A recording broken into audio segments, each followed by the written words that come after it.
This is Dr. David Proden, and I want to thank you as we begin another journey into school and community safety. If you're looking for industrial safety expert, Appalachian State University professor Dr. Timothy Ludwig, please visit www.safety-doc.com. Again, that's Dr. Timothy Ludwig at www.safety-doc.com.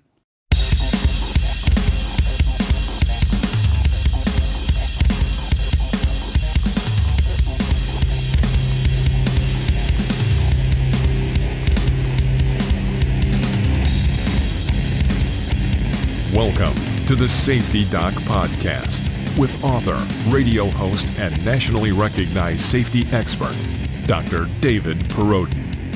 Join us each week as we discuss the best and most bizarre practices in safety preparation and crisis response. Follow Dr. Perrodin on Twitter at SafetyPhD. And remember, the truth will keep you safe. Hi, everybody. This is Dr.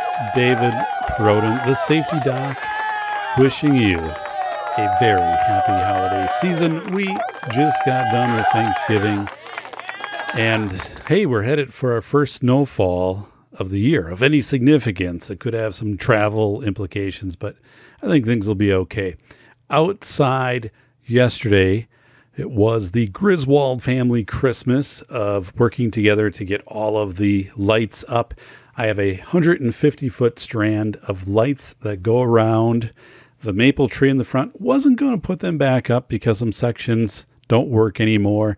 But when you turn, well, not when you turn the sun off. I don't know if anyone's done that, but at night, you can't really tell of the burnt out sections and the sections that aren't burnt out. It kind of looks like it was designed that way when it's in the tree, and kind of a cool effect. So we just kept it. But each year, it is a beast to put up and a beast to take down. You can probably tell I went to the dentist. Teeth are clean. But because I'm drinking more coffee, immediately I had to inform the dental assistant that teeth are probably going to be a little stained. I haven't taken up smoking, but I have been drinking more coffee, and that was confirmed. She said, yep. But she got them looking great again. And of course, the question, how often do you floss? My answer, Sundays. So it's just the way that it is. My daughters had their annual photo today with an elf and a reindeer. Happens downtown in our community. They come in, and it's in front of a large decorated tree, and it's really nice. And we've had these pictures taken now, I think each year, maybe except one when it was like raining, since the girls were born. So we have this sequence of photos, which is pretty neat to see the progression from when you're holding, your daughter as an infant to now, when they're middle schoolers. But the elf and the reindeer line wasn't quite as long today when we got there, which is good because sometimes that is just ridiculously long. It's very popular. So there was a story that came out from ABC News, and I posted it on Twitter. It stuck with me. It's bothered me. I want to talk about it today. The story is British school bans pricey Canada goose coats in hopes of preventing, quotes, poverty shaming, quotes. So poverty shaming, this is what this whole initiative is meant to take on, poverty shaming. The article is by Guy Davies of ABC News. It came out November 19th, 2018. So let me first tell you about this Canada Goose company. Okay. So I did some research on the Canadian goose. Enough of them fly over my house. So, but these are jackets which sell for about $1,000 per jacket.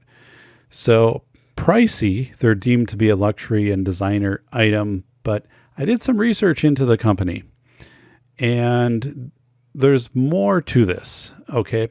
So first of all, yes, it's an expensive jacket. I don't own a $1,000 jacket, but I'm sure people own, jackets that are $1,000 if they're engaged in, aggressive outdoor activities and things like that. I mean, think of what people spend on, equipment if they're skiing or hunters and things like that. But anyway, $1,000 jacket.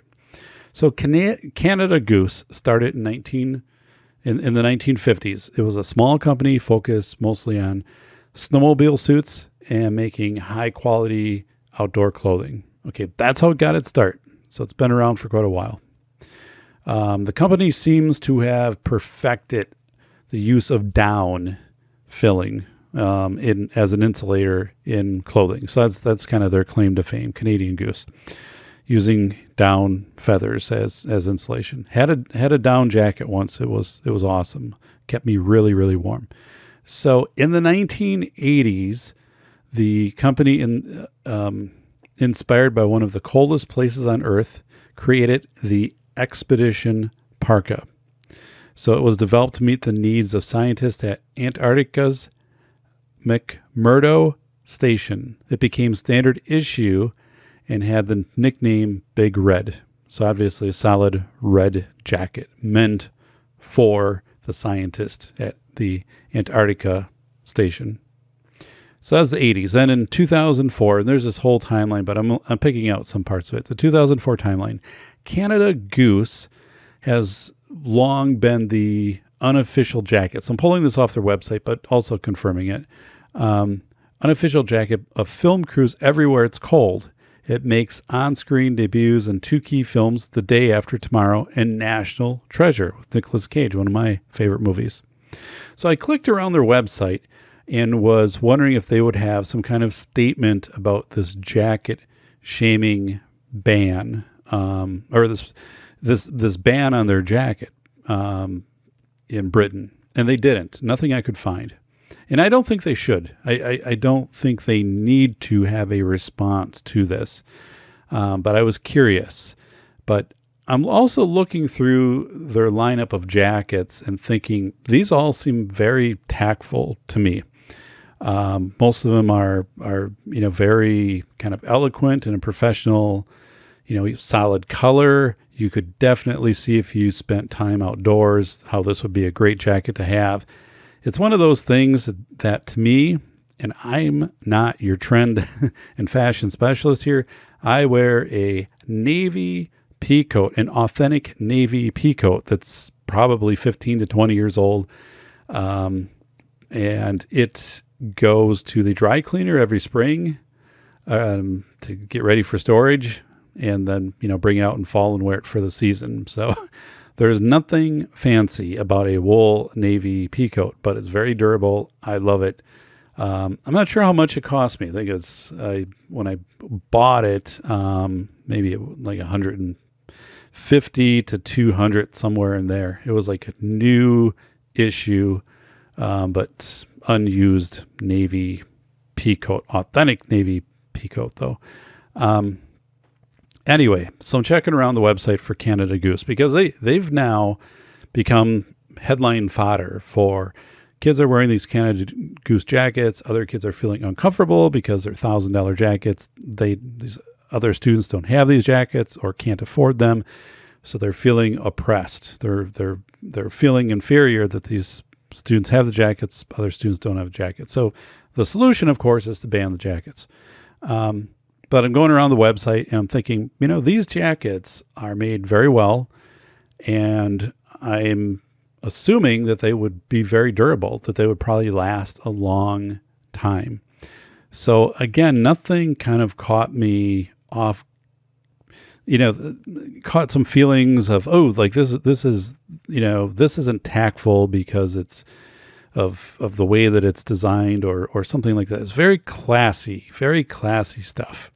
So anyway, Canada Goose jackets have been banned by one school in Canada, but this is part of a growing process right now of banning so-called luxury and designer items, because then if you don't have those in the school, the premise is students that can't afford those items won't feel inferior to students who possess those items. So basically, it's called poverty shaming. Now, in reality, it seems like it's wealth shaming, that you're shaming students who can afford these personally or who have their parents buy these for them. To me, personally, it doesn't matter. It doesn't matter to me. If my daughters came to me and said, we're not going to fit in at school unless we have this type of sneakers and this type of clothing or whatever, it'd be, well, we have two choices here. One is you can buy some of those things with your own money that you earn. Or the second is, you get something nice and functional and don't worry about the other stuff. But I mean, if you really want one item or whatever, I don't think there's anything wrong with that, especially if you have the means to do it. But if you don't get it, I also, life goes on, life is fine. I bike, I have a nice bike, but people pass me who have bikes that are 10 times the cost of mine. And I don't, gnarl my teeth and be like, oh, they have that bike and I have this bike and whatever. I don't. It doesn't matter to me. I mean, I drive an 11-year-old car. Those types of things don't matter. So I think these are also lessons for students, for kids, that you're always going to have situations where people will have, with affluence or without affluence, are going to have things. And does a Canada Goose jacket or coat make sense? Well, I don't know. I mean, it depends upon how much you're using it and what you're using it for. I would say, though, it looks like it's very well made, durable, and classy. Again, this is Guy Davies. The article is British School Bans Pricey Canada Goose Coats in Hopes of Preventing Poverty Shaming. Here we go. With the coldest months of winter fast approaching, a school in the UK has banned luxury coats in order to help poverty-proof its educational environment. The head teacher at Woodchurch High School in Wirral, England, moved to ban coats made by expensive brands after consulting with both parents and pupils. Students will no longer be allowed to sport jackets from Canada Goose, Montclair, or Pyrenex in order to reduce the stress on low-income families to spend money beyond their means in order to keep up with higher earners. We are very concerned about the fact that our children put a lot of pressure on parents to buy them expensive coats, head teacher Rebecca Phillips told The Independent newspaper. In a letter, the school informed parents that Canada Goose, Montclair, and Pyrenex coats were going to be banned after the Christmas break, according to The Independent. The designer coats can often cost hundreds of dollars. The concept of poverty-proofing in the UK was pioneered by Children North East, a children's charity, nearly 7.5 years ago. It is the process of auditing a school to take action against practices and policies that might stigmatize the poorest pupils. Luke Bramhill, school research and delivery lead at Children North East, told ABC News. These measures can include training school staff on poverty and its impact on education. What we might deem as small practices have an incredible impact on students' sense of belonging in the school day, said Bramhill. Some schools, like Woodchurch High School, have decided to create their own poverty-proofing policies. The move has seen a mixed reaction online. One social media user expressed dismay. So to counteract poverty shaming, they introduce wealth shaming. If they really wanted to solve the problem, they'd introduce a new coat as part of their uniform. I hope these poor children never have to spend a day in the real world. A recent UN study on poverty in the UK warned that child poverty is rising again and expected to continue increasing sharply in the coming years. The widely respected Institute for Fiscal Studies predicts a 7% rise in child poverty between 2015 and 2022. And various sources predict child poverty rates of as high as 40%, the report said. For almost 1 in every 2 children to be poor in 21st century Britain is not just a disgrace, but a social calamity and an economic disaster all rolled into one. The idea of poverty-proofing in schools looks to be gaining ground in the UK. The luxury coat ban at Woodchurch High School follows a similar decision at St. Wilfrid's Primary School in Blyth, England, earlier this year, in which designer pencil cases were banned to prevent poor students from being stigmatized, according to the BBC. So I'm not going to read that again because I absolutely don't want to. Absolutely don't want to.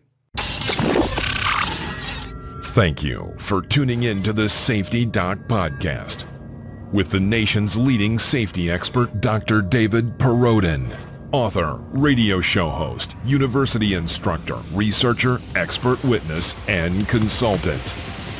Powerful testimonials. Dr. Perrodin has a strong reputation as the go-to safety consultant, and he was still able to exceed our expectations.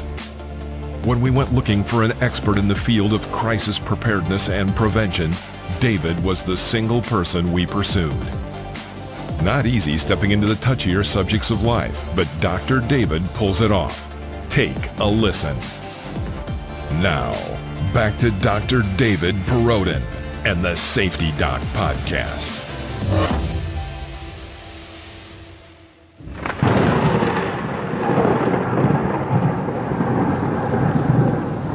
Okay, the problems with this. Let me preface this first. I teach inclusion at the college level. Inclusion of students with special needs, students with disabilities, people with non-discrimination, to aspiring superintendents, directors of special education, principals. So I certainly am aware of acceptance, tolerance, inclusion. And to me, this is not promoting inclusive practices. I'll get into that, but when you have a paragraph that says, the widely respected Institute for Fiscal Studies predicts a 7% rise in child poverty between 2015 and 22, and various sources predict child poverty rates of as high as 40%. So you're doing nothing with root causes. Nothing with root causes. You are only trying to pick and choose some direct causes, some tangible things, again, that are very visible. This is also what we see in school safety when bollards are drilled into the cement and anchored in front of schools. People can see that. It gives this illusion of feeling safe. This gives the illusion of equity, and it's absolutely not present. So if anything, you've added a spotlight now to children who did not have these designer items. So when I was growing up, I really didn't know the difference between a designer item for the most part and something that wasn't designer. I know a couple of kids had Guess jeans, which was kind of interesting because there were some commercials for those, but I was fine. As a Levi's guy, always fine by that. Never felt, I preferred to have, t-shirts and jeans and stuff like that. But anyway, I think this is making a problem out of something that's not a problem. I also think that this is creating a quote unquote solution to something that's not a problem. And this is building, that's built on virtue signaling, that we're going to do something about poverty. And of course, instead of genuinely doing something about poverty, you just tackle a direct cause. And what has Canada Goose done to bring this on? Again, I'm going through their site and I'm thinking, this is really just a very quality outdoor recreation or even formal coat, jacket site. That's what this is. There isn't any boasting of, huge name brands and 3-inch letters and stuff like that. I mean, so okay. So here's problems, obvious problems. Banning these coats is a sloppy attempt at virtue signaling. Or what I mean by virtue signaling is like, we care about equity. We care about all of our students. We care about poverty, about resolving poverty. So we have fewer students in poverty. We continue to reverse a trend line, which is very well documented in this article. We want to reverse this trend line and take measures to reverse this trend line. No, what we're going to do instead is we're going to ban the expensive coats. So, but we're not going to ban the iPhones, and we're not going to ban the shoes, and we can't ban the fact that some of these students live in very expensive homes and their parents pick them up in very expensive cars, and they get to go on outings and flights to, New York City and other places. And nope, those types of things we can't do anything about yet, I suppose. Maybe one day, not too far from now. But anyway, it's virtue signaling. It's tangible. It's what people can see. And that's how people react. People want what they can see, what is visible, what is tangible. So yeah, we go and we ban. I found it interesting, again, that there wasn't a counter statement by Canada Goose to some effect, or even like in the article, there wasn't. And then on the website, and I don't blame them for that, because again, I don't think you need to be in a defensive position, but at least there wasn't some position saying it's not really the fault of the manufacturers since 1950 who's made maybe the best snowmobile suits around, that now they've become a banned company. And what are you going to do in this case for these companies? I mean, you're sending a message. I mean, so what if the adults wear this to school events, and is it okay for them to wear a Canada Goose jacket outside during a cold season event, or if they're visiting their child's school in the cold months? I mean, is it okay for the adults to do that? So the article paints this very gloomy statistical portrait of the future poverty in Britain. Really not so much future. It said between 2015 and 2022, we're going to have this increase to 7%, and we could see poverty rates up as high as 40%. So, just a few years away. So very gloomy statistical portrait from what it is saying, the widely respected Institute for Fiscal Studies.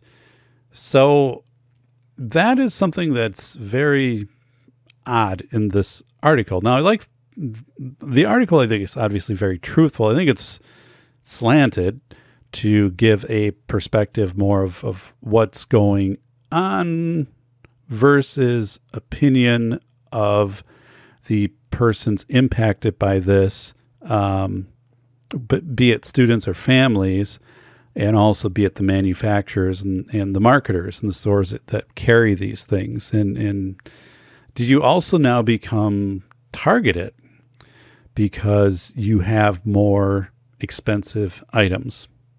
Now, there's something I've adopted as I've grown older as a strategy. I will buy something that's more expensive if I know it's going to last. So that has to do with my leaf blower that I purchased this spring, lawnmower, things like that. I guess they're utilitarian, but I mean, even with shoes, for example, I will put more money into shoes and sandals, things that I'm going to use quite a bit if I expect them to last because of the investment I'm putting into them and taking care of them. But, there's a reason I put steel siding on my house, and there's a reason when the roof is a 40-year shingle. I mean, it's putting this investment in. But have I created a house now that makes my neighbor, a couple houses down, who has vinyl siding and an older roof, and paints his house? Is he feeling somewhat oppressed because I have this nice steel siding? I don't think of it that way, but who knows? Take this article. Where do we extend this out? Where do we push out the envelope on this? It's actually a really dangerous article because it shows that we are entering into the socialism of chipping away, and it's chipping away at what we perceive as direct causes for this quote unquote restoration of equilibrium in schools, for example. But you're going to see this like through society. It's like, a person, pretty soon you're not going to be able to drive a, Mercedes if you're in England, that everybody has to kind of come to this baseline range of vehicles. Like they all have to be pretty much the same price and the same options and whatever. Are we going to start moving toward that? So this article paints this really gloomy picture of something that's spiraling out of control. You can't reverse it. So what you can do, apparently, is you can ban the jackets. So anything can really... The Canada Goose jacket is symbolic. It could be, what's next? Is it electronics? Is it sneakers? Or is it orthodontics? Is some student who is able to afford braces. In the U.S., my daughters each had braces, so orthodontics about $5,000. And that's something we had to pay out of pocket. So what if you can't afford that? So now if your child has braces and a student who could benefit from braces but doesn't have the economic means to get braces, and does this become the next form of banning? Imagine how you do that. But isn't it, in a way, the same type of thing? In a way, isn't it the same? Or similar, right? If you read my book, Lessons of Lower Manhattan, you'll know there is no sameness, only similar. But so again, I'm a parent. I think it's a really lame excuse for any parent to argue in support of this ban by saying, well, this takes the pressure off me as a parent because now I don't have to listen to my kids say that because they don't have this jacket, they're not going to fit in, or they're going to be ostracized and things like that, which I don't think happens. At least not to the extent that this is out there. I mean, you can buy some pretty clothes just think of where we are as a society, what you can purchase for clothing today versus years ago. I mean, in nice stuff. And yeah, if you want to go up to this luxury level, but you can get a really nice jacket, not for $1,000, but for $100. My God. So let's take this school that banned the Canada Goose jacket. So how about schools in the area, other schools? And do they have the same types of technology that this school has that banned this Wood Church High School? So do they have does that high school have like a big gymnasium and expensive things and really cool uniforms for athletes or teams, competing and, whatever. Let's talk about that. I mean, what are the buses like? How clean are the rooms? How much light is there? The thing is, it's not equitable, right? We know that there's schools in that conference that have better economic support, and schools that don't have the same economic support. Schools that are older haven't been maintained, and schools that are newer that are going to have more of the technology. So under the same premise, shouldn't we look to balance out these schools? Shouldn't we go further than this and do an audit of Woodchurch High School and say, you know what, you've got more smart boards than these 3 other schools. So in order to make this fair, in order for these other schools to not feel, and their teachers, that they are inferior to your school and their students, if they're coming over to competing at your school in different events and just meeting outside of school, that they don't feel inferior, we're going to divide up these smart boards that are in your school. We know that they cost $8,000 and you had to get them specially hung up and wired in your system, but really it's the right thing to do, right? It is, right? Because we want everybody to have equitable opportunities. So we're going to do that. By the way, the budget that you have for, maintenance or whatever, which is higher than these schools, we're going to level that out, to take some of that and invest it into these other schools to raise those schools up, so those schools can have better maintained facilities, faster internet, right? Because that makes sense. Like, how can we argue about that? How can we argue about that Woodchurch High School, right? How can we argue about that? So should these other schools be forced to share their wealth, to redistribute their wealth with other schools? How much they pay teachers, the benefits, the buses, everything I've talked about, curriculums, trainings, should they be shared forced into distributing that with the other schools that necessarily don't have those? So I remember playing basketball, and I grew up in a town that was affluent, smaller town, a very robust economy, very nice high school. And we played an away game, one of the teams in our conference. And I had never been to this town before. It was like 75 miles away. It's up north. It was a logging town. It was kind of a depressed area. Logging had kind of long since gone.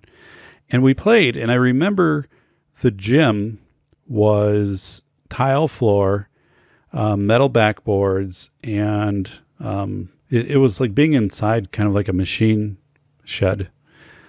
And completely different than where our home court was, what we played on. And it struck me a little bit because I just wasn't aware of that coming in. But one of the things, though, is when we took the court and played the other team, even though our uniforms were nicer, we had fancy warm-ups with our names on them and all of this stuff, we played them team to team, player to player, skill to skill. It didn't matter. This other stuff didn't matter. What they presented as a community was the best that they were able to present as a community with their resources. But their players, it was the game. Played hard. We played hard. Didn't leave there thinking we were better than them as far as wealth or status. I think we did win that game. The team was good. But it wasn't that. It wasn't making comments like, boy, I'm glad I don't live here or go to school here. I'm not saying that doesn't happen, but I'm just saying that in that instance, that wasn't what that was all about. It was about playing a game of basketball. So this is the core issue, is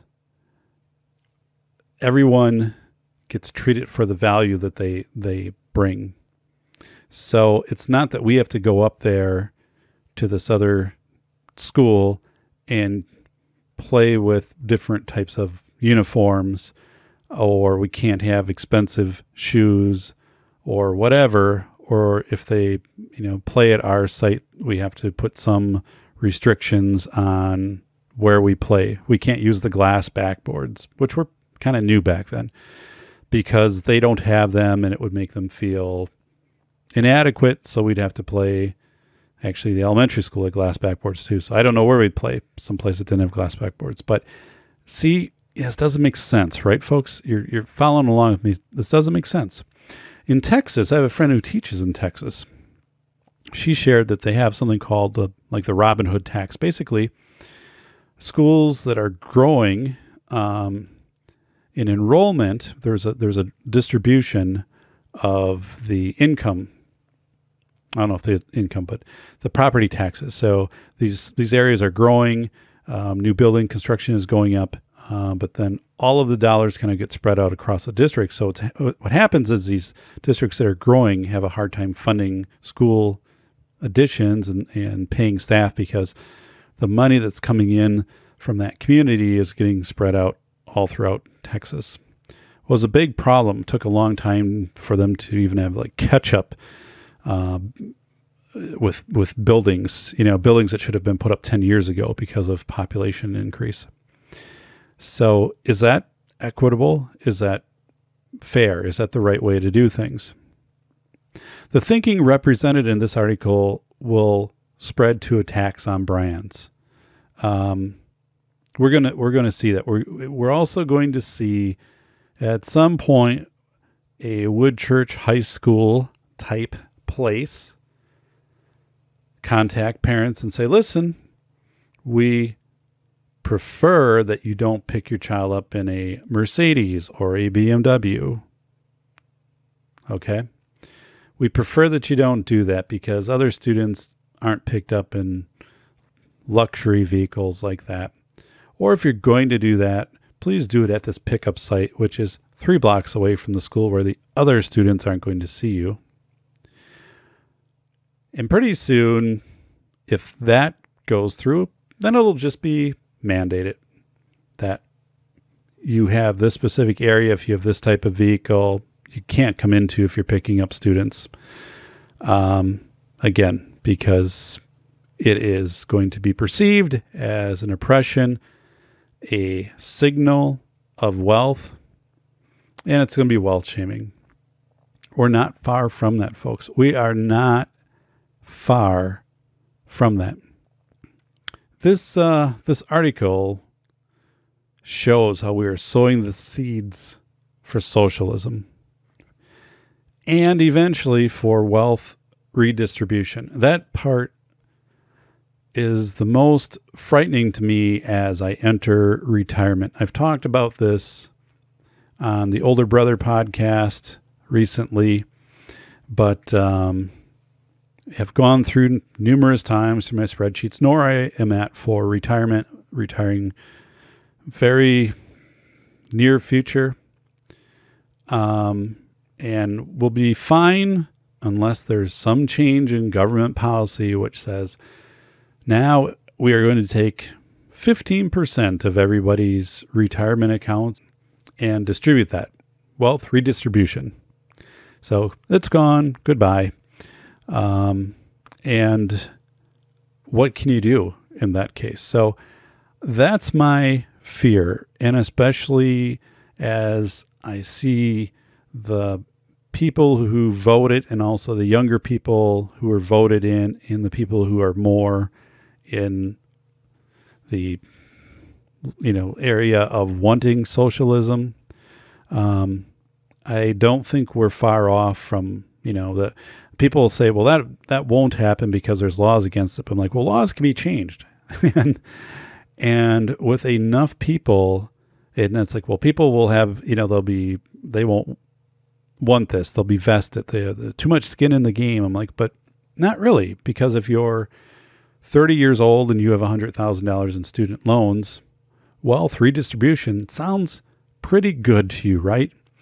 And I think that's going to be the future. I mean, I am a statistical anomaly of being able to retire at 47 years old.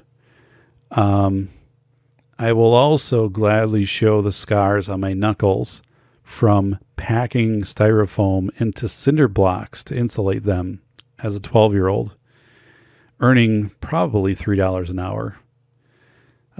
Bloody knuckles with gloves on, by the way. But actually, I loved that job. I loved working. I worked hard, and I worked to get to this point where then I could do other things in life and not be coupled to specific employment and an employer. But this could all be gone with wealth redistribution. And then what is the message you're sending to the people who are entrepreneurs, who are working the extra hours, for the students who are taking, advanced classes and working for the scholarships? What are you saying? You're basically saying, yeah, you can do all of that stuff, and then we are going to take a larger cut out of that for everybody else. So you will reap the benefits of that and get to keep a much smaller part. To me, that's not right. Completely not right. I do not envy Jeff Bezos. I don't envy wealthy people. And we are going to create where to go down that path of, whether it be an academic standout, whether it be that you start your own, business, you go into a high-paying profession, you're going to be penalized for this because you're going to be seen as a microaggressor. There's going to be wealth shaming. There's going to be accomplishment shaming. So by passing this insane set of designer clothing rules, the school has effectually put the spotlight on kids that already didn't have these things.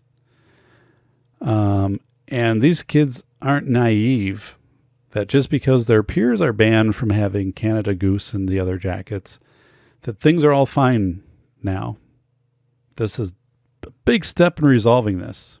Because why do this unless this is a substantial step in resolving this? Nobody's that stupid, and the kids aren't that stupid. This is idiocracy, and it stifles meritocracy. So today, this is wealth shaming. Tomorrow, it can be intelligence shaming. We already have this somewhat at the universities, right? With quotas on students getting in with different ACT scores, different racial backgrounds and ACT scores. So we already have some of this. It's more subtle, but we already have some of it, right? You know what they say in Japan? The nail that sticks out shall be hammered down. So that statement is coming to fruition. It really is. I wrote about this in my book, Lessons of Lower Manhattan. Let's take a look at this from a school safety filter. So one right off the bat is, I'm looking at this and I'm saying that from a personal safety standpoint, psychological safety, this is really a pretty dangerous article, because you're creating a very false environment. You're creating a sense that everybody is equal and society then will be equal, and it's not. And also, that you cannot force this face value equity amongst people. But so anyway, I wrote about a fictional student called Marcus, named Marcus. And in my book, Lessons of Lower Manhattan, so Marcus is the top in his class. He's the best athlete. He rocks it with academics. He's a great friend. So here's one thing, if you ever check out Marcus Buckingham, not related to my Marcus that I'm writing about, but Marcus Buckingham has Trombone player need it. You can find it on YouTube, but it's basically saying play to your strengths. Play to your strengths. Whatever you're good at, like keep working at that. And there'll be some things you're never good at, but that's all right. Someone else will be good at those things. But play to your strengths. Don't try to sacrifice your strengths in order to bring your weaknesses up a little bit. So, and there's a lot of sense in that of play to your strengths. If I'm really, really good at this one subject, but I'm not good at 4 other subjects, like I'm great at science, but I'm not great at English or something like that. Do I sacrifice the time I'm putting in on science to bring up my English and language arts scores? And how much time do I do that? So maybe then my science drops from an A down to a B, but my English goes from a C to a B. So I've kind of sacrificed what I'm really good at. I'm not investing as much there in order to bring up something that I'm not as good at. Well, here's the deal. Like if I put all of my strength is science, I'm really great at it, and I can hone that even more, I can hire an editor for the language and English part, okay? So it is knowing, too, that on a team, everybody has different strengths, and you're going to use the strengths of different people. This person is really good at spreadsheets and looking at these things. Here's our presentation team. They really have it down. Here's like our planning team and whatever. I mean, people, that's how you hire. Like you have very specialized positions in every company. You have IT department, human resources department, business department, and so on and so forth. But this whole thing with Marcus, instead of being the leader, possibly being the safety leader. So we have a, fire drill, Marcus, if you can help make sure, everybody gets in line and gets out, we would appreciate that, the Marcuses. But what we do instead is we try to bring Marcus more toward the norm. People say, this Marcus kid, he's standing out a little too much. It's like the Incredibles. The end of the first Incredibles where the son Dash they're afraid to let him compete in school track meets because he would just beat everybody. And then he would stand out and it wouldn't really be fair. And the other kids would feel bad. So, this is the situation that's kind of going on with Marcus. So you have some people recognizing, they're like, maybe because Marcus is so good at these things, other people are not feeling that they have the opportunity, and they're feeling inadequate relative to Marcus. So it becomes this, the nail that sticks up gets hammered down type of mentality. And Marcus' efforts are attempted, instead of the gifted and talented challenging Marcus, it's to bring Marcus more toward the norm. So I have even seen the practice of students being assigned turns and leading the class out during fire drills. And in some cases, students with disabilities who, again, need to be a part of fire drills and educated at the fire drills, but for the purpose of having the experience of being a leader, will now lead the fire drill out. Okay, this is not a good idea. We're an inclusive education first world society, but during a crisis, we need to empower the most capable people in those situations into the leadership roles. These are the follow me kids, and we need to have them and not force them down into some kind of norm. Talked about this with Dr. Paul Rapp, who's in agreement with me on this, head of military medicine. We've got to be very careful of this. This isn't meant to be cold-hearted or anything like that, but this is very practical. This is very practical safety. Why is it on airplanes that they have specific requirements, both physically and cognitively, for persons sitting next to the emergency exit door? Let's think about that. So, I'm going to read from an article that was written a number of years ago. Okay. Here's the reality with the coveted extra leg room next to those exit doors on planes. If you can't do the job, not only could you get yourself trampled and seriously hurt by other passengers trying to get to and through that hatch in an emergency evacuation, you'd be imperiling the lives of many or all on board with any delays or substantial mistakes. The bottom line on physical qualification is simple, that in too many cases, only the passenger really knows if he or she is fit to be there. If the passenger lies about it, a link in the causal chain of an avoidable disaster may have just been forged. So I'd say if they lie about it, or simply if they just overestimate what their abilities are, and say, I've always been told I've been able to do whatever, or yes, I can, handle this 50 pounds plus of weight it's going to take to open and sustain this door. No problem. I can do any of it. Okay. In other words, an otherwise successful evacuation could be thwarted and precious life-saving seconds lost if the wrong person says yes and remains in the exit row.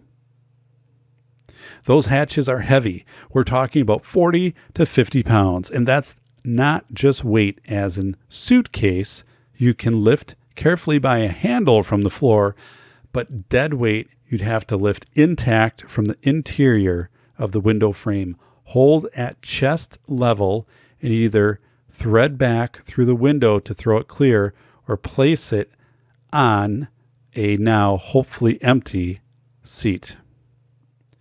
That takes upper body strength, reasonable strong arms and back, and very fast, clear thinking action.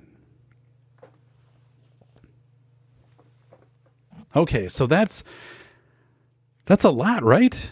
That's a lot. You're on a plane. You're in that seat. And you're responsible to be able to get that door open in a good faith effort. Like you truly think that you have the ability to do that. So let me ask this. How long before someone feels that they have been subjected to escape hatch shaming?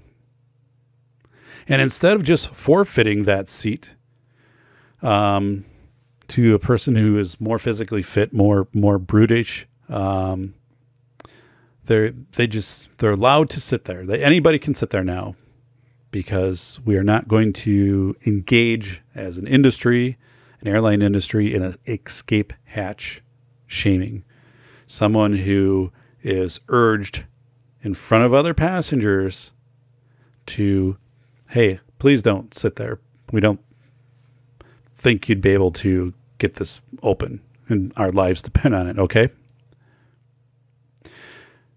Or what's going to happen, the airline industries will simply, if this happens, this becomes a thing, the airline industries will pay for an employee to sit there who is capable of doing these things, has demonstrated so much lifting strength and whatever, and is trained in this. And then you'll pay for it in your ticket, or else they'll just degrade the service by that amount. So planes might not be quite as clean, quite as kept up, because they are now paying somebody to sit in that seat, just for the remote chance that that door might have to be opened when there are other capable people on the plane of doing that. So do you follow where I'm going with all of this? We are beginning to see the erosion. We're beginning to see the erosion of independent choice.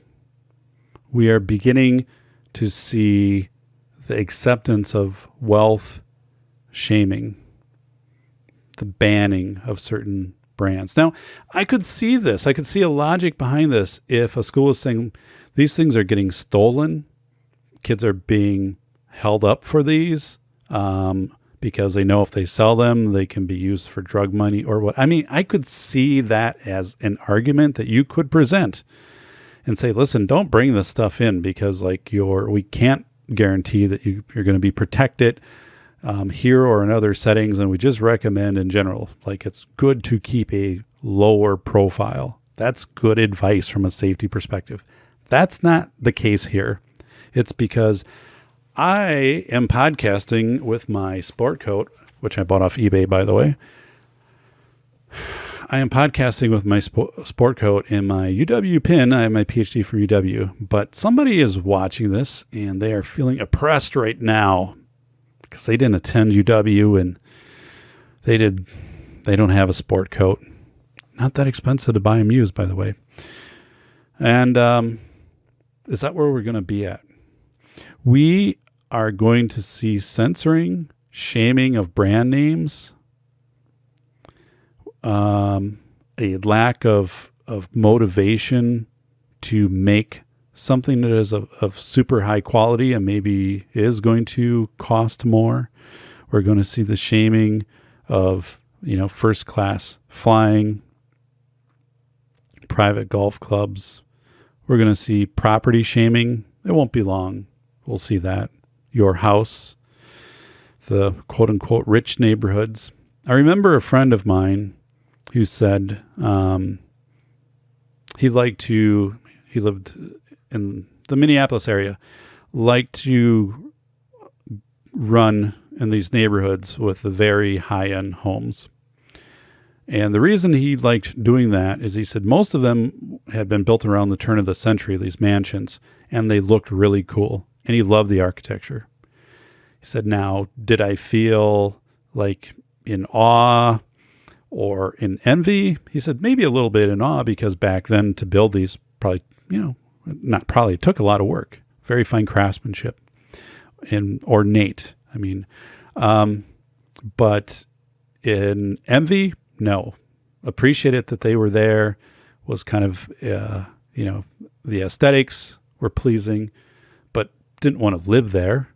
Didn't want to pay the heat bill and just didn't want that much, didn't want to be responsible for that, but was glad it was there and didn't hold a grudge against the person that owned it or had built it or whatever. So it really comes down to how we treat each other, right?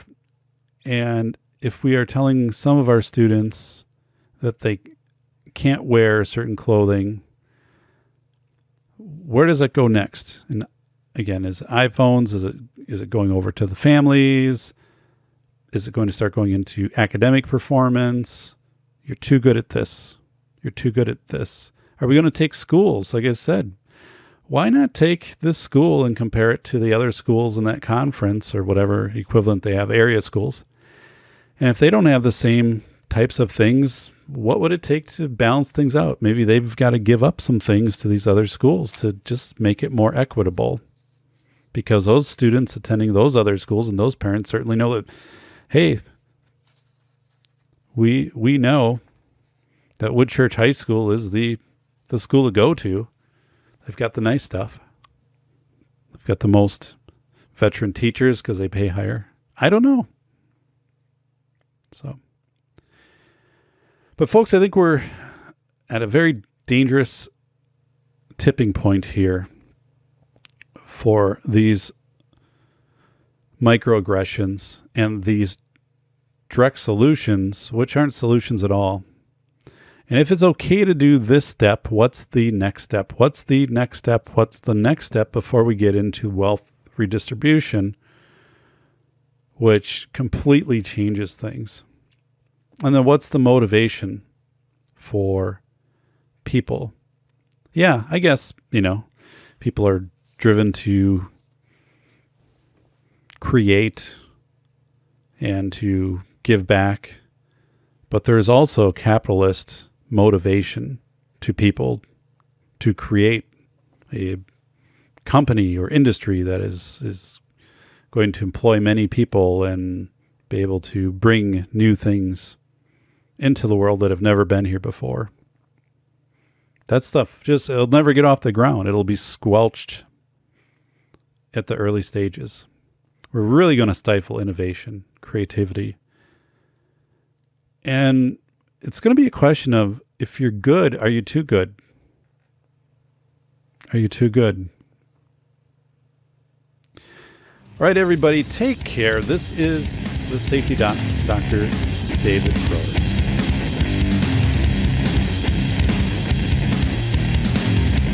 This has been the Safety Doc Podcast. with author, radio show host, and leading safety expert, Dr. David Perrodin. Remember to check back each week for the latest, best, and most bizarre practices in safety preparation and crisis response. You can find Dr. Perrodin on Twitter at SafetyPhD. And remember, the truth will keep you safe.